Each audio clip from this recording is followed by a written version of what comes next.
안녕하세요. 사랑하는 분당 우리 교회 성도 여러분. 오늘은 여러분들과 함께 묵상에 대해서 이야기를 나눠보려고 하는데요. 일본을 대표하는 철학자 사사키 아타루는 그가 쓴 책 잘나라 기도하는 그 손을 통해 종교 개혁에 대해서 다음과 같이 설명했습니다. 대혁명이란 성서를 읽는 운동입니다. 루터는 무엇을 했을까요? 성서를 읽었습니다. 그는 성서를 읽고 성서를 번역하고 그리고 수없이 많은 책을 썼습니다. 이렇게 하여 혁명이 일어났습니다. 책을 읽는 것, 그것이 혁명이었던 것입니다. 반복되지 않으면 안 됩니다. 사사키 아타루는 기독교인이 아닙니다. 하지만 중세의 암흑기에서 근대를 열어준 혁명적인 사건이었던 종교개혁을 읽기 혁명이었다라고 주장하였습니다. 그리고 우리가 살고 있는 오늘 이 시대를 바라보면서 종교개혁의 읽기 혁명이 다시 필요한 시기라고 주장하였죠. 이런 그의 주장에 대해서 만약 적극적으로 반응해야 할 무리들이 있다면 저는 그 무리는 단연코 우리 그리스도인들이 되어야 한다라고 생각합니다. 특별히 한때 프로테스탄트, 저항자로 불렸던 우리 개신교 기독교인들은 그 읽기 혁명의 직계 후손이기 때문이죠. 우리 개신교 기독교인들의 시작점에 서 있는 루터와 칼빈, 그리고 이후의 종교개혁자들은 성경을 바르게 읽는 것만으로도 세계사적 흐름을 바꾸고 다양한 분야에서 수많은 개혁을 이루어내었습니다. 이것은 성경을 읽는다는 것이 단 한 사람의 인생이나 가족의 운명만이 아닌 전 인류의 미래를 결정하는 중요한 일이라는 사실을 이 세상에 증명한 사건이었습니다.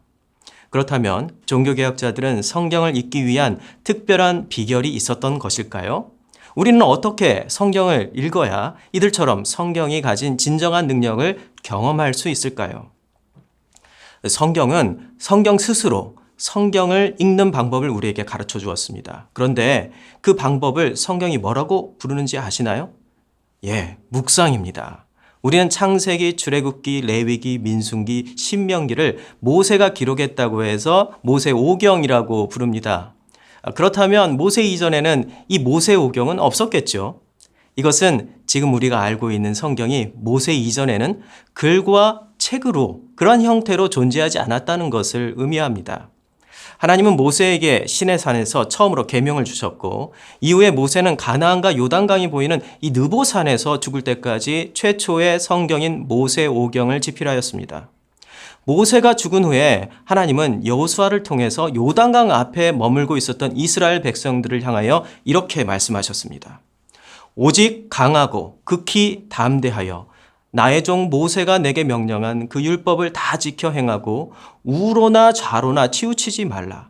그리하면 어디로 가든지 형통하리니 이 율법책을 내 입에서 떠나지 말게 하며 주야로 그것을 묵상하여 그 안에 기록된 대로 다 지켜 행하라. 그리하면 내 길이 평탄하게 될 것이며 내가 형통하리라. 내가 내게 명령한 것이 아니냐? 강하고 담대하라. 두려워하지 말며 놀라지 마라. 내가 어디로 가든지 내 하나님 여호와가 너와 함께 하느니라 하시니라. 하나님은 이스라엘 백성에게 강하고 담대하라. 두려워하지 말며 놀라지 말라. 내가 어디로 가든지 내 하나님 여호와가 너와 함께 하리라. 라고 말씀하시면서 전쟁을 앞에 두고 두려워하는 이스라엘 백성들을 안심시키셨습니다. 그러면 하나님은 자신이 이들과 항상 함께 하신다는 그 확신이 무엇을 통해 나온다라고 지금 가르쳐주고 계시나요? 하나님은 그 확신의 근거를 이렇게 말씀하셨습니다. 이 율법책을 내 입에서 떠나지 말게 하며 주야로 그것을 묵상하여 그 안에 기록된 대로 다 지켜 행하라. 그렇습니다. 하나님께서는 거인들과 최신 무기, 세상에서 가장 견고한 여리고성이 있는 가나안을 두려워하지 않고 정복할 수 있는 용기와 확신은 하나님이 우리와 함께 하신다는 그 사실에서 나온다라고 말씀하셨습니다. 그리고 중요한데요. 하나님과의 동행은 율법책, 곧 성경을 묵상하는 것에 있다라고 가르쳐 주셨습니다. 성경은 단순한 책이 아닙니다. 성경은 세상 속에서 하나님이 나와 함께 하시고 동행하신다는 확신과 용기 가운데 살게 합니다. 그래서 하나님께서는 직접 성경을 읽는 방법을 가르쳐 주셨죠. 그것이 바로 묵상입니다. 이스라엘의 역사는 묵상을 하느냐 하지 않았느냐에 따라 결정되었습니다. 이들의 운명이 이렇게 결정되었던 것이죠. 우리 그리스도인들도 마찬가지입니다. 묵상은 선택이 아닙니다. 우리의 생존을 위한 필수 불가결한 요소라는 것이죠. 묵상은 성도들이 들이쉬고 내쉬는 숨입니다. 이제는 한 단계 더 나아가 묵상의 방법에 대해서 알아보겠는데요. 구약 성경에서 묵상의 히브리어 단어는 하가인데요. 이 단어는 시편 1편 2절, 71편 24절, 143편 5절 등에서 반복해서 나옵니다. 이들 시편에서 묵상의 의미들을 종합해 보면 묵상은 낮은 소리로 읽는다는 뜻이에요. 또한 묵상으로 번역된 하가는 사자와 같은 맹수들이 먹잇감을 놓지 않고 으르렁거리면서 오물오물하며 반복해서 계속 씹는 모습을 표현하는 단어입니다. 또한 하가는요, 사람들이 슬프게 흐느끼는 소리를 뜻하기도 합니다.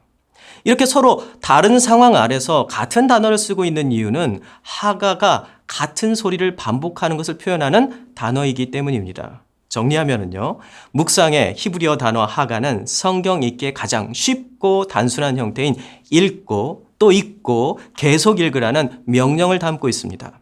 묵상이란 성경을 반복해서 계속 읽는 것입니다.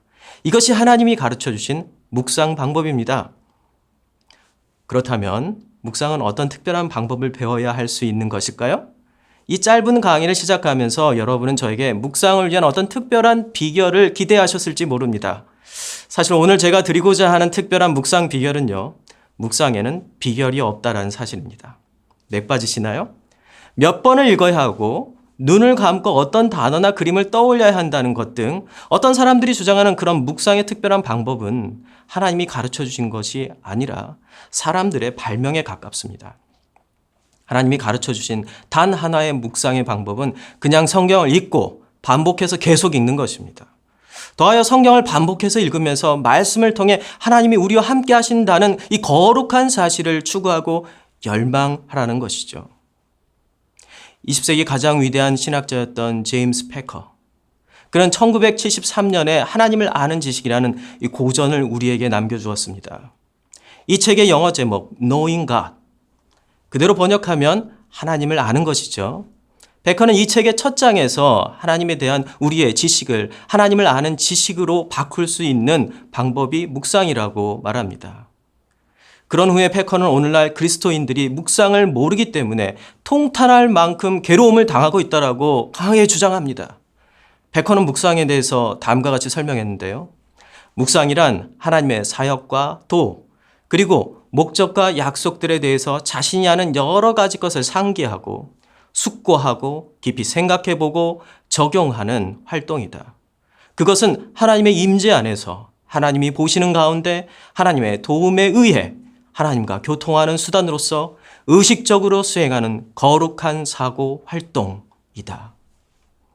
이 내용에서 패커는 묵상을 크게 두 가지 활동으로 나누고 있죠. 이 첫 번째 활동은 생각의 활동입니다. 그리고 두 번째 활동은 순종의 활동이죠.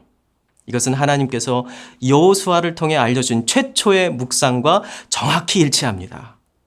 이 율법책을 내 입에서 떠나지 말게 하여 주야로 그것을 묵상하여 그 안에 기록된 대로 다 지켜 행하라. 끝으로 성도님들에게 당부드릴 이야기가 있습니다. 여러분들은 지금 매일 한 구절 묵상을 하고 계실 것입니다. 한 구절 묵상은 성경 한 장에 있는 이 짧은 몇 절을 택해서 읽고 기도할 수 있도록 만든 묵상 가이드입니다.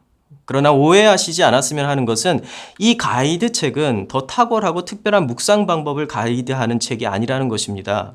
이 책은 하나님께서 여호수아를 통해 알려주신 묵상, 곧 단순한 성경 읽기를 돕기 위한 가이드입니다. 언제 어디서나 말씀을 읽고 또다시 읽고 계속 읽게 하려는 것이 한 구절 묵상의 의도입니다. 그러니 숙제를 해치우듯 성경 한 구절을 읽고 만족해야 한다면 한 구절 묵상이 오히려 바른 묵상을 해치는 독이 될지도 모릅니다. 제가 성도님들에게 바라는 것은 단순한 읽기, 어린아이로부터 노인까지 누구나 할 수 있는 단순한 묵상을 통해 여러분이 하나님과 동행하는 삶을 경험하는 것입니다. 모두 아시듯 이스라엘 백성들은 하나님께 묵상을 배운 후에 물이 넘실거리는 요단강을 안전하게 건너 가나안 땅에 들어갔으며 견고한 여리고성이 무너지는 기적을 경험하였습니다. 우리에게는 여리고성과 같이 우리 힘으로 어쩔 수 없는 세상에 많은 견고한 진과 성이 있습니다. 그것들은 가족의 불화, 질병, 사업이나 직장의 어려움, 학교 생활이나 학업의 어려움, 관계의 어려움, 또 육아의 고단함일지도 모르죠. 하지만 이 견고한 진을 무너뜨리는 기적은 묵상과 함께 하나님과 동행하는 것 외에 다른 길은 없다는 것입니다. 무더운 여름, 이 성큼성큼 우리에게 다가오고 있습니다. 이 여름, 여러분의 묵상의 삶이 더욱 풍성해지길 기대하고 또 기대하겠습니다.